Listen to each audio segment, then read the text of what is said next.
Welcome to I dream. నేను మీ Anusha కుమల్. So ఇవాల్టి మన గెస్ట్ ప్రముఖ సర్జికల్ ఆంకాలజిస్ట్ మోహన్ వంశీ గారు. వారితో మాట్లాడదాం. నమస్తే డాక్టర్. నమస్తే అండి. అసలు ఈ మధ్యకాలంలో మనం ఎక్కువగా క్యాన్సర్ పేషెంట్స్ని చూస్తున్నాం. ర్యాపిడ్గా పెరుగుతోంది. అసలు క్యాన్సర్ ఇంత పెరగడానికి గల కారణాలు ఏంటి? అట్ ద సేమ్ టైం రాకుండా ఎలాంటి జాగ్రత్తలు తీసుకోవచ్చు? క్యాన్సర్ వచ్చేవారి సంఖ్య ఎవ్రీ ఇయర్ క్రమం తప్పకుండా పెరిగిపోతుందండి. Indian council for medical research New Delhi వారి ఎస్టిమేట్ ప్రకారం 2022లో అంటే 2 ఏళ్ల క్రితం భారతదేశంలో 16 లక్షల న్యూ క్యాన్సర్ పేషెంట్స్ డయాగ్నోస్ చేయబడ్డాయి. ఓకే. అదే సంవత్సరంలో మన పాపులేషన్ ఎంత ఉందో అంతే పాపులేషన్ ఉన్న చైనాలో 48 లక్షల న్యూ క్యాన్సర్ కేసెస్ డయాగ్నోస్ చేయబడ్డాయి. మన దేశంలో క్యాన్సర్ ఈజ్ అండర్ రిపోర్టెడ్. కారణం ఏంటంటే cancer is not a notifiable disease. ఉదాహరణకి నేను ఇవాళ క్యాన్సర్ పేషెంట్ చూశాను అనుకోండి, పొద్దున్నే కొత్త క్యాన్సర్ పేషెంట్ని నేను ఎవరికి నోటిఫై చేయాల్సిన అవసరం లేదు. దాన్ని స్టేజింగ్ చేసి ట్రీట్మెంట్ చేస్తే సరిపోతుంది. కానీ ఒక కరోనా కేసు చూసామనుకోండి, వెంటనే మున్సిపల్ అథారిటీస్కి నోటిఫై చేయాలి. ఈ నోటిఫికేషన్ లేకపోవటం వల్ల మన దేశంలో సైంటిస్టులు డాక్టర్స్ బిలీవ్ చేసేది ఏంటంటే ఐసీఎంఆర్ వారు అనుకున్న దానికన్నా సూచించిన దానికన్నా క్యాన్సర్ పేషెంట్స్ బాగా ఎక్కువ ఉంటాయని డాక్టర్స్ సైంటిస్టులు అందరూ కూడా బిలీవ్ చేస్తున్నారు. చైనాలో ఇదే పాపులేషన్ ఉన్నప్పుడు మనకన్నా 3 రెట్లు ఎక్కువ క్యాన్సర్ పేషెంట్స్ అక్కడ ఉంటున్నారు. ఓకే. సో మన దగ్గర కూడా ప్రాబబ్లీ 30-40 లక్షల న్యూ క్యాన్సర్ పేషెంట్స్ ప్రతి సంవత్సరం డయాగ్నోస్ చేయబడుతున్నాయి. ఇవి ఇంకా కూడా క్రమం తప్పకుండా పెరిగిపోతుంది. దీనికి కారణం ఏంటంటే మన లైఫ్ స్టైల్. ఓకే. క్యాన్సర్ అవడానికి 2 మెయిన్ కారణాలు ఉన్నాయి. ఒకటి జెనెటిక్ ప్రీడిస్పోజిషను, రెండోది ఎన్విరాన్మెంటల్ ఫ్యాక్టర్స్. జెనెటిక్ ప్రీడిస్పోజిషన్ అంటే వంశపారంపర్యంగా కొంతమందికి వస్తుంటాయి. మనందరికీ తెలుసు BRCA1 BRCA2 మ్యూటేషన్స్ ఉన్నప్పుడు బ్రెస్ట్ క్యాన్సర్, ఓవేరియన్ క్యాన్సర్ వచ్చే అవకాశాలు ఎక్కువ ఉంటాయి. Famous example Miss Angelina Jolie. వారి తల్లిగారికి ట్రిపుల్-నెగటివ్ బ్రెస్ట్ క్యాన్సర్ ఉంటే వారు ఆ పరీక్ష చేయించుకొని వారికి బ్రెస్ట్ క్యాన్సర్ వస్తుందని ముందుగా తెలుసుకొని 2011లోనే అంటే 13 ఏళ్ల క్రితం వారికి 30 ఏళ్ళు ఉన్నప్పుడే 2 బ్రెస్ట్లు 2 ఓవరీలు తీయించేసుకున్నారు. ఓకే. అఫ్కోర్స్ సబ్క్యూటేనియస్ మాస్టెక్టమీ చేయించుకున్నారు. కాస్మెటిక్ రిజల్ట్ కోసం ఇంప్లాంట్స్ కూడా పెట్టించుకున్నారు. ప్రపంచంలోనే అతిపెద్ద మూవీ హీరోయిన్గా ఇప్పటికీ కూడా వారు యాక్ట్ చేస్తున్నారు.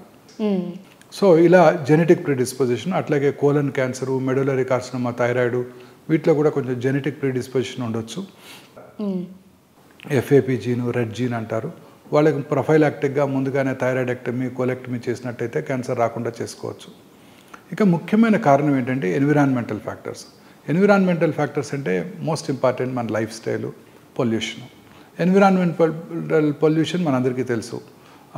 అర్బన్ ఏరియాస్లో ఈ ఆటోమొబైల్ పొల్యూషను, ఇండస్ట్రియల్ పొల్యూషను, అన్ని రకాల ఇండస్ట్రీసు, యూసేజ్ ఆఫ్ ప్లాస్టిక్ పొద్దున్నే లేచిన దగ్గర నుంచి synthetic tooth brush, synthetic tooth paste, plastic mug, plastic bucket, air conditioned cars, అంతా ప్లాస్టిక్ లేడెన్ కార్స్ ఉంటాయి. లోపల ఆ హీట్లో ప్లాస్టిక్ డిసిపేట్ అయ్యి ఆ కార్లో ఉన్న వాళ్ళందరికీ కూడా గ్యాసెస్ వస్తాయి. అన్ని రకాల పొల్యూషను, ఆటోమొబైల్ పొల్యూషను. సిగరెట్లు తాగక్కర్లేదు. పంజగుట్ట చౌరస్తాలో సిగ్నల్ దగ్గర ఒక 2 నిమిషాలు ఆగితే చాలు, 50 సిగరెట్స్ తాగితే ఎంత పొల్యూషన్ వస్తుందో అంత కార్సినోజన్స్ వాళ్ళు ఇన్హేల్ చేస్తారనమాట. ఇలా అనేక రకాలుగా అర్బన్ ఏరియాస్లో ముఖ్యంగా ఇండస్ట్రియల్ పొల్యూషను, అన్ని రకాల industries, asbestos industries, steel industries, aluminium industries, rubber industries, dyes industries, అన్నీ కూడా అన్ని రకాల ఇండస్ట్రీస్ వల్ల కూడా పొల్యూషను అనేక రకాల క్యాన్సర్స్కి దోహదం చేస్తున్నాయి. ఇది most important industrial, environmental pollution, automobile pollution. ఇంకా విలేజెస్లో డిఫరెంట్ టైప్స్ ఆఫ్ పొల్యూషను. వాళ్ళు వ్యవసాయం చేసేటప్పుడు వాడే ఫెర్టిలైజర్సు, అలాగే ఇన్సెక్టిసైడ్స్, క్రిమి సంహారక మందులు, అలాగే పెస్టిసైడ్స్ అంటాం, వీటిని స్ప్రే చేసేటప్పుడు వాటికి ఇన్హేల్ చేయటం వల్ల కూడా అనేక రకాలైన క్యాన్సర్స్ వస్తుంటాయి.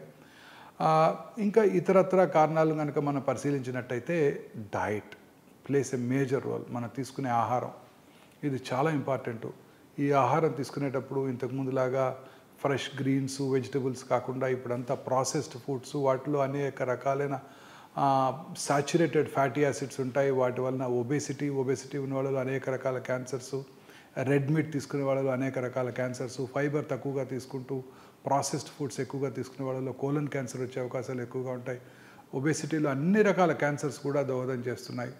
సో ఈ diet is playing a very major role అనమాట. అంతా ఈ polish rice, white rice, polish rice వీటి వల్ల కూడా ఈ క్యాన్సర్స్ వచ్చే అవకాశాలు ఎక్కువగా ఉంటాయి. అందువల్ల దంపుడు బియ్యము, పార్బాయిల్డ్ రైస్ తీసుకోవడం చాలా బెటరు.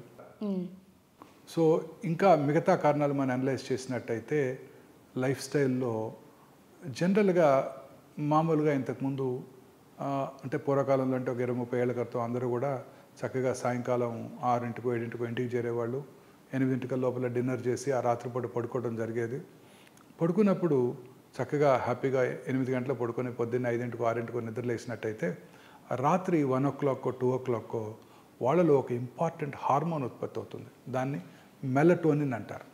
ఈ melatonin hormone has a potent anti cancer properties, అంటే క్యాన్సర్ రాకుండా చేస్తుంది. ప్రజెంట్ లైఫ్ స్టైల్లో అందరూ రాత్రిపూట 10ంటికి రావటం, 10:30కి డిన్నర్ చేయటం, 11 నుంచి 12 దాకా టీవీ చూడటం, ఆ తర్వాత పడుకోవటం, పడుకున్నప్పుడు మళ్ళీ ఆ బ్లూ మొబైల్ స్క్రీన్ చూడటం, దానివల్ల ఈ మెలటోనిన్ హార్మోన్ ఉత్పత్తి పూర్తిగా తగ్గిపోయి వాళ్ళలో క్యాన్సర్ వచ్చే అవకాశాలు బాగా ఎక్కువైపోయాయి. ఎస్పెషల్లీ మీరు హైదరాబాద్లో గచ్చిబౌలిలో చూసినట్టయితే tall towers, well lit towers, రాత్రంతా కొన్ని లక్షల మంది పనిచేస్తుంటారు బీపీఓ ఆఫీసెస్లో. వీళ్ళందరిలో కూడా ఈ వైట్ లైట్లో ఎక్స్పోజ్ అయ్యి రాత్రిపూట పడుకోకపోవటం వల్ల ఈ మెలటోనిన్ హార్మోన్ ఉత్పత్తి తగ్గిపోయి వీళ్ళలో అనేక రకాల క్యాన్సర్స్, స్త్రీలలో breast cancer, endometrial cancer, lung cancer, colon cancer, పురుషుల్లో కూడా కోలన్ క్యాన్సరు, ప్రాస్టేట్ క్యాన్సరు ఇవన్నీ వచ్చే అవకాశాలు ఎక్కువైపోతున్నాయి. ఓకే. సో ఈ లైఫ్ స్టైల్ చేంజెస్ అనమాట. సో అర్లీగా పడుకోవటం, ప్రశాంతంగా పడుకోవటం, రాత్రిపూట ప్రిఫరబుల్లీ డార్క్ అంటే ఉన్నప్పుడు పడుకోవటం, అంటే బెడ్ లైటు, వెల్ లిట్ రూమ్స్లో పడుకోకుండా ఉండటం. If at all bed lamp use చేయాల్సి వస్తే తక్కువ వాటేజ్ ఉన్న రెడ్ కలర్ లైట్ వాడటం, తద్వారా మెలటోనిన్ హార్మోన్ ఉత్పత్తిని కనుక మనం నార్మలైజ్ చేయగలిగితే క్యాన్సర్ వచ్చే అవకాశాలు తగ్గిపోతాయి. ఇంకా అనదర్ ఇంపార్టెంట్ థింగ్ దురలవాట్లు. మనందరికీ తెలుసు స్మోకింగ్. ఇవాళ కనుక government of India takes a decision, smoking, tobacco ban చేసాం ఇండియాలో అని కనుక డెసిషన్ తీసుకున్నట్టయితే 40% of the cancers in men can be wiped out. అంటే పురుషుల్లో వచ్చే 40% క్యాన్సర్స్ రాకుండా చేసేయచ్చు. సో టొబాకో, అలాగే ఆల్కహాల్, తర్వాత ఇవి ఎక్సర్సైజ్ లేకపోవటం, రెగ్యులర్గా ఎక్సర్సైజ్ చేస్తూ లీన్ బాడీ మాస్ మెయింటైన్ చేయడం కూడా వెరీ ఇంపార్టెంట్. అంటే మంచి ఆహారం తీసుకుంటూ చక్కగా రాత్రికి టైంకు నిద్రపోతూ ఈ blue screens, TV screens night time avoid చేస్తూ లాట్స్ ఆఫ్ గ్రీన్స్ అంటే ఆకుకూరలు, ఫ్రెష్ ఫ్రూట్స్, వాటిలో చాలా ఆక్సిడెంట్స్ ఉంటాయి, వెజిటబుల్స్ ఎక్కువగా తీసుకుంటూ, ఈ రెడ్ మీట్ని బాగా తక్కువగా తీసుకుంటూ, నాన్ వెజ్ తినే వాళ్ళకి fish is a very good, especially sea fish.